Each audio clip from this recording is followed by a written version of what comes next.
নমস্কার, জয় মা তারা। আমি অ্যাস্ট্রো হিমাংশু ভাগ্যের দুয়ার থেকে আপনাদেরকে জানাই আন্তরিক শুভেচ্ছা, ভালোবাসা। আজ আমি যে প্রেডিকশনটি করতে চলেছি, জাতকেরা হলে ডান হাতটিকে দেখুন আর জাতিকারা হলে বাঁ হাতটিকে দেখুন। আপনারা দেখতে পাচ্ছেন হাতের একটা মস্তিষ্ক রেখা। এই যে যদি কোনো জাতক জাতিকাদের হাতের মস্তিষ্ক রেখার উপরে এই ধরনের কালো তিল থেকে থাকে, তাহলে কি হয়? তা দেখুন, এই কালো তিল মানে বেশিরভাগ ক্ষেত্রেই কিন্তু মানুষের জীবনে নেগেটিভ এফেক্ট তৈরি করে দেয়।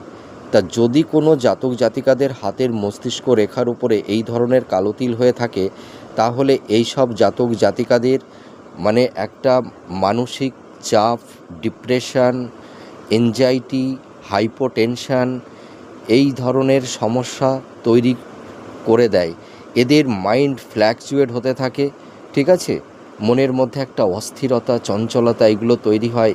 এরা নানাবিধ সমস্যার মধ্যে এরা পড়ে যায়।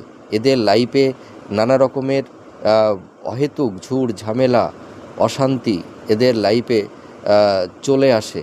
তাছাড়া দেখা যায় এই সব জাতক জাতিকাদের মানে কি বলবো, মানে কর্মজীবনে এদের মানে আপস অ্যান্ড ডাউন এই ধরনের পরিবেশ পরিস্থিতি তৈরি হয়। এদের কর্মের মধ্যে কোনো কনসিস্টেন্সিটা দেখতে পাওয়া যায় না, ঠিক আছে?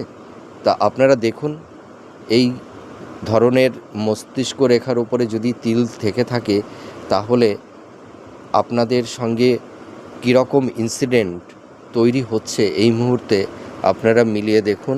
জয় মা তারা।